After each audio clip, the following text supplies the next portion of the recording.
luar biasa manfaat kompos ini dalam kehidupan kita, dalam kehidupan tanaman kita, karena kompos ini dia di sana menghasilkan unsur hara makro mikro, menjadi tempat yang nyaman bagi mikro dan organisme dalam tanah, sehingga tanah nanti menjadi hidup, menjadi subur, sehingga dia bisa menumbuhkan tanaman kita. Dan yang ketiga adalah manajer ideal untuk tanah kita, sehingga tanah itu bisa mengendalikan air, menyimpan air. Video ini dipersembahkan oleh Top Dewi. Sobat kebun, jumpa lagi di channel kita Top Dewi, saya dengan Robien. Pada kesempatan ini kita akan berbagi informasi menarik tentang kompos decomposing. Tentu ini menarik bagi sobat semua. Pertanyaan pertama, sobat semua punya pengalaman nggak untuk mengelola kompos? Terus yang kedua, apa manfaat kompos dalam kehidupan kita? Jawabannya silahkan diisi di kolom komentar ya sobat ya. Oke, terima kasih sobat. Seperti saya sudah sampaikan di awal tadi, bahwa pada kesempatan ini kita akan membahas berbagi ilmu tentang kompos decomposing.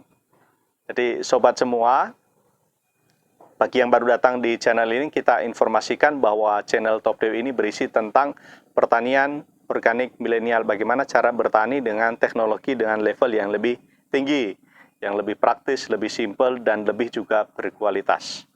Oke, bagi sobat semua yang tertarik, silahkan di subscribe channel ini, share videonya, dan juga ditekan tombol loncengnya ya sobat ya. Ingat ya, jangan lupa ya. Oke, terima kasih sobat. Oke. Seperti saya sudah sampaikan di awal tadi, bahwa pada kesempatan ini kita akan berbagi informasi tentang kompos decomposing. Ini hal menarik yang sering ditanyakan kepada saya ketika mulai saya berbagi cara bertani organik, lalu mulai bicara pupuk, lalu ada pertanyaan, itu kompos itu apa sih? Sama dengan yang biru-biru itu yang beli di toko pertanian. Terus caranya gimana? Berapa ukurannya? Saya beli di mana? Bisa nggak dikirim atau macam-macam? Yang penting banyak pertanyaan mengenai kompos ini. Maka saya pada kesempatan ini, mau mengangkat tema mengenai kompos ini, supaya kita mempunyai pemahaman yang sama dan juga nanti ada tindakan yang real dalam menangani perkebunan kita dengan kompos ini. Jadi kita harus pertama kita tahu prosesnya seperti apa, yang kedua manfaatnya, lalu mengetahui jenisnya, jenis proses decomposing, dan keempat adalah kompos itu sendiri ya. Jadi 4 hal ini nanti sobat semua bisa mendapatkan informasi ketika kita sudah memaparkan 4 poin penting ini. Pertama tadi prosesnya, manfaatnya, jenisnya, dan juga kompos itu sendiri. Oke, pada poin yang pertama sobat, proses decomposing. Jadi proses kompos dari bahan organik menjadi kompos itu seperti apa? Jadi seperti kita tahu bersama, semua yang dikatakan kompos itu sumbernya dari bahan-bahan organik sobat. Bahan organik seperti apa? Bisa semua bahan-bahan yang dari tanaman dan juga semua bahan-bahan dari hewan ternak, ya bisa ternak atau hewan pokoknya.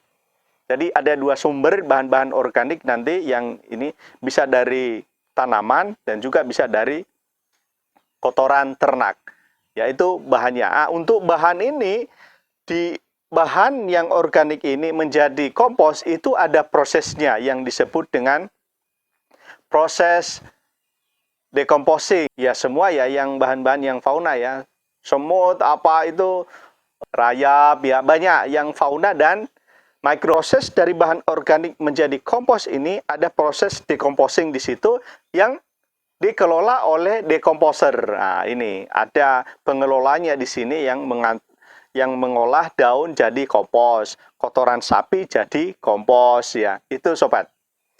Jadi dalam proses ini itu butuh waktu sobat. Kalau normalnya daun itu terolah dari dari daun menjadi kompos itu, kalau secara alamiah jatuh di tanah bisa butuh waktu 6 bulan, setahun, itu baru nanti jadi kompos. Dia akhirnya daun itu jadi humus itu butuh waktu segitu, bisa setahun, 6 bulan, sesuai dengan decomposer yang ada di lingkungan itu. Jadi setiap decomposer itu punya kemampuan yang berbeda sobat. Ada yang cepat sekali kerjanya, ada memang yang lambat. Jadi mikrobia itu beda-beda. Sama dengan manusia, ada yang kuat sekali, ada yang memang fisiknya sedang, ada juga yang lemah. Ya, mikrob juga seperti itu, sobat. Jadi prosesnya segitu. Kotoran sapi yang keluar dari sapi bob segini ya, biasanya 2-3 kilo, 5 kilo kotorannya itu jatuh di tanah. Kalau dibiarin aja bisa butuh waktu untuk menjadi kompos itu sekitar 6-7 bulan, sobat, baru jadi kompos. Tetapi kalau dengan campuran manusia itu juga berbeda lagi, tergantung manusianya itu teknologi yang dimiliki seperti apa. Kalau teknologi bolak-balik disiram air, dibolak-balik itu butuh waktu sekitar 3 bulan. 4 bulan itu baru jadi kompos. Ya 4 bulan lah, kan sebulan balik, terus habis itu bulan lagi balik itu butuh waktu sekitar 4 bulan. Kalau bantuan manusia tanpa mikrobia, mikrob yang bagus, itu hanya dengan ada mikrobia di sana tapi dibantu oleh tenaga manusia itu loh, dibolak-balik. Itu butuh waktu 4 bulan. Tetapi dengan teknologi yang baru, misalnya kita punya teknologi ini top dewe, sobat, mengelola sampah itu dengan waktu 21 hari saja, jadi hanya 4 minggu, sobat, dengan teknologi top dewe ini. Karena di dalam top dewe ada mikrobia yang bisa mendekomposisi kotoran kompos, bahan-bahan organik itu secara lebih cepat. Jadi sobat semua, ini sekedar informasi bahwa itu bisa, sobat. Jadi kita hanya butuh waktu 21 hari dan itu juga tertutup, sobat. Jadi nggak pakai udara, dia ditutup rapat. Setelah 21 buka udah jadi kompos. Ya, itu bisa, sobat. Itu proses bahan organik menjadi kompos. Yang kedua, manfaat kompos itu sendiri. Seperti kita tahu, sobat, kompos ini apa sih kandungannya? Pertama, dia mengandung makro mikro. Jadi unsur hara makro mikro. Jadi ada NPK-nya, ada ya mikronya juga banyak, lengkap unsurnya, sobat. Dan unsur ini menjadi makanan yang lengkap, makanan yang sempurna untuk tanaman, sobat. Jadi sangat luar biasa untuk menyuburkan tanaman kita secara alami. Jadi alam itu luar biasa, sobat. Dari bahan-bahan organik ini bisa menjadi kompos. Kompos ini bisa menjadi makanan bagi tanaman kita. Jadi kalau mau tanamannya subur, pakai kompos, sobat. Itu alami. Tanamannya juga jauh lebih maksimal.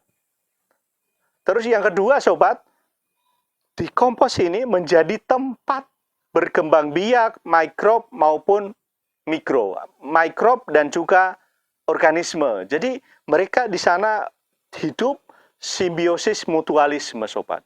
Jadi luar biasa. Ketika terjadi ekosistem di tanah itu, dan nanti tanah itu akan membuahkan hasil, tanaman apa saja pasti hidup, sobat.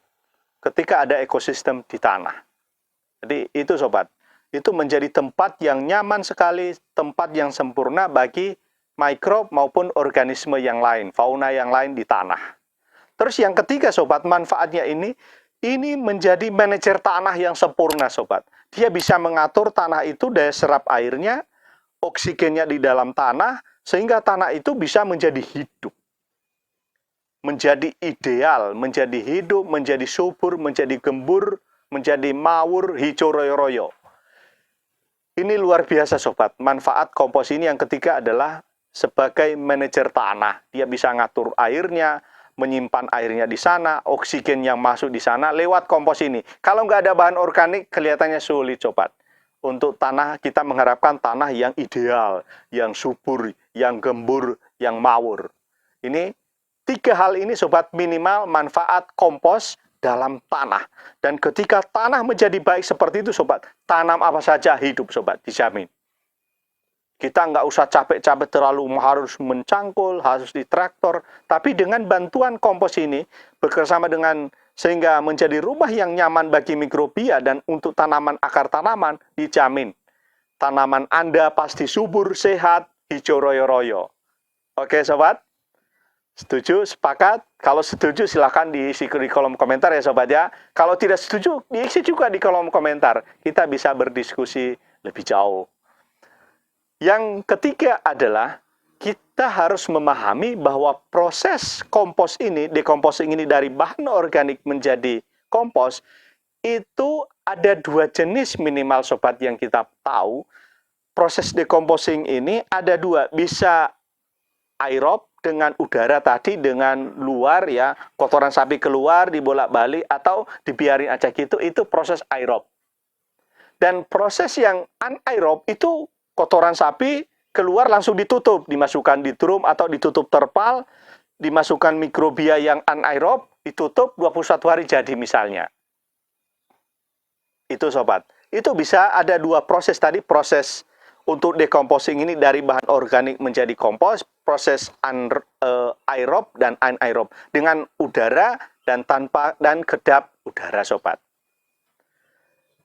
Perbedaannya apa, keuntungannya apa, kelemahannya apa? Nah, ini sobat. Kalau aerob ini hanya kita taruh di ruangan aja, kita bolak-balik nggak masalah. Tetapi kekurangannya, problemnya itu mengeluarkan bau sobat. Jadi bahan organik yang terolah menjadi kompos itu ada proses decomposing dan itu biasanya ada suhu panas, ada bau yang nggak sedap sobat.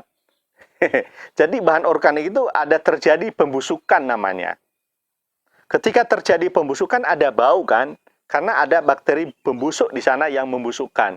Dan biasanya kalau di rumah, coba bayangkan sobat, di depan rumahnya dikumpul kotoran sapi ya orang kan setengah mati ya sobat ya, bau itu bisa mengakibatkan ya racun ya orang nggak nyaman dengan udaranya, kotor dengan bau amonia seperti itu. Itu kelemahan salah satu dari tadi aerob tadi, atau di samping rumah, tetapi itu di desa sobat nggak, no problem, nggak masalah. Tetapi kalau di perumahan itu sangat tidak efektif kalau dengan aerob ini, dengan udara ini tadi, dengan terbuka. Bisa juga ada ulatnya misalnya ya, berulat atau macam-macam, itu termasuk kelemahan. Dan kelemahan yang selanjutnya dengan apa namanya, dengan terbuka ini, dengan aerob ini adalah biji gulma atau rumput-rumputan, fungi atau namanya apa itu ya, jamur yang macam-macam, telur uret, telur cacing itu tidak mati sobat, tidak terdekomposisi secara sempurna, itu masih ada. Jadi nanti kalau ada keluhan, wah di komposnya ada telur uret, bisa jadi karena prosesnya itu aerob, jadi nggak maksimal ya, panasnya nggak maksimal sehingga tidak membunuh jenisnya, telurnya uret, telurnya cacing, telur biji-biji gulma itu masih ada sobat, tidak mati ya. Makanya nanti kompos itu bisa membawa gulma juga sobat ya. Itu mengenai aerob. Tapi anaerob ini kita butuh, salah satu yang memberatkan adalah kita butuh alat, misalnya terpal untuk nutup. Kita harus ngelola secara apa itu ya, kita lapisi, kita berikan mikrobianya, lalu kita masukkan, kita tutup biar odorannya tidak keluar. Itu yang berat di awal sobat. Tapi hal positifnya, pertama dia tidak mengeluarkan bau. Jadi kita membuat kompos di depan rumah no problem, asal ada tempatnya nggak masalah karena nggak berbau sobat. Kita udah tutup rapat, nggak mengeluarkan bau ya. Terus yang kedua, itu hasilnya jauh lebih maksimal. Kenapa? Karena biji tanaman, telur uret, telur cacing, biji-biji gulma tadi itu, fungi-fungi yang mengganggu tanaman besok itu bisa mati semua, bisa bersih. Jadi kualitas kompos yang anaerob ini lebih sempurna sobat, lebih bagus untuk tanaman kita, untuk hasil yang lebih baik ya. Dan juga karena dia tertutup, hemat energi, hemat biaya, hemat energi pada akhirnya dengan kualitas yang terbaik. Memang dengan proses yang pertama tadi dengan aerob ini kita nggak usah nutup-nutup, asal kita bolak-balik, tapi kan butuh tenaga. Kalau kotoran kunduannya segini, kita harus pindah ke sana, bolak-balik. Itu butuh tenaga yang ya tidak sedikit ya sobat ya. Itu salah satu plus minusnya membuat kompos dengan udara atau tanpa udara. Dengan jenis mikrobia juga yang berbeda sobat. Itu. Jadi silakan sobat memilih ya, mau aerob atau anaerob. Silakan diisi di kolom komentar menu sobat semua, mana yang paling bagus dalam mengelola kompos itu, aerob atau anaerob. Terus yang sekarang udah ketiga, yang keempat sobat, kompos itu sendiri. Jadi kita sudah tahu tadi begitu luar biasa manfaat kompos ini dalam kehidupan kita, dalam kehidupan tanaman kita, karena kompos ini dia di sana menghasilkan unsur hara makro mikro, menjadi tempat yang nyaman bagi mikro dan organisme dalam tanah, sehingga tanah nanti menjadi hidup, menjadi subur, sehingga dia bisa menumbuhkan tanaman kita. Dan yang ketiga adalah manajer ideal untuk tanah kita, sehingga tanah itu bisa mengendalikan air, menyimpan air, juga oksigen di dalam tanah itu terjamin dengan baik. Karena kita tahu itu manfaatnya luar biasa. Sepertinya bahan sintetis sekarang belum ada yang bisa menyaingi kompos deh. Yang bisa meng-create seperti itu dengan proses yang sempurna, dengan hasil yang maksimal, belum ada bahan-bahan sintetis. Dengan efek ke lingkungan yang lebih berkelanjutan. Tidak ada residunya ya tentunya. Itu luar biasa kompos itu. Kalau kita mau mengendalami itu luar biasa sobat. Kita bisa hidup di atas apa ya? Ya kesuburan lah kita. Asal kita bisa mengelola kompos dan menggunakannya tadi. Karena itu kompos ini menjadi kebutuhan kita sobat. Kebutuhan dalam kehidupan kita, dalam bertanam kita itu kita butuhkan kompos ya. Apa namanya? Di lahan sempit, di lahan luas ya tetap butuh kompos. Kita sadar bahwa kompos ini menjadi kebutuhan kita. Maka karena kita membutuhkan kompos ya kita juga harus tahu di mana kita mendapatkan kompos, bagaimana cara mendapatkannya, dan selanjutnya bagaimana juga cara menggunakan kompos ini pada tanaman kita selanjutnya. Tentu sobat semua ada pertanyaan lanjut, terus bagaimana kita menggunakan kompos di tanaman polybag contohnya, bagaimana kita menggunakan kompos di lahan yang luas, berapa ukuran, itu pertanyaan selanjutnya. Nanti kita buat video selanjutnya sobat, sabar ya, nanti untuk aplikasi kompos itu kita akan buat spesial videonya. Jadi kita saat ini dulu membahas mengenai kompos. Jadi kalau sobat semua pengen membuat kompos tadi dengan cara anaerob 21 hari jadi, menghemat energi, tidak harus bolak-balik, hasilnya lebih bagus, bisa telur uret bisa mati, telur cacing dan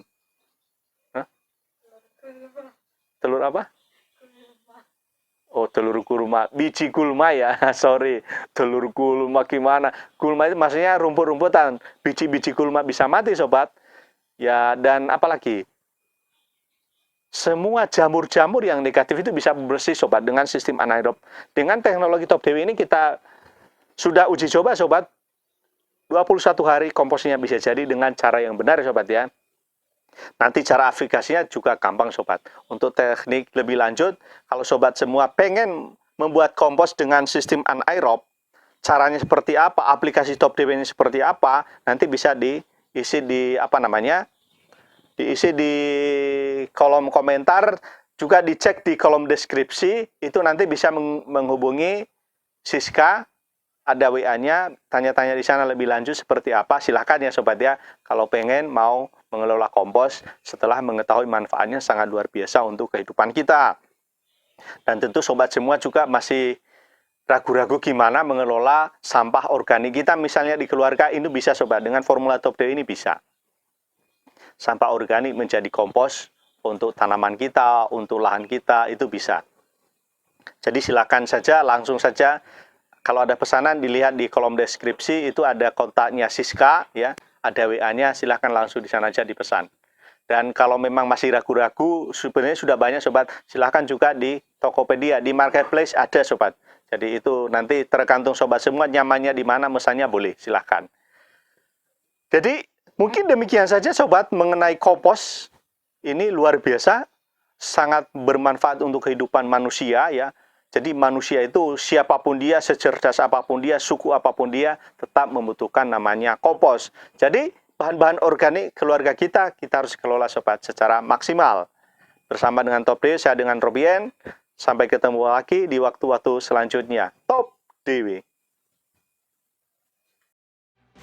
Video ini dipersembahkan oleh Top Dewi, nutrisi alami super, pupuk dan hormon untuk tanaman dan ikan.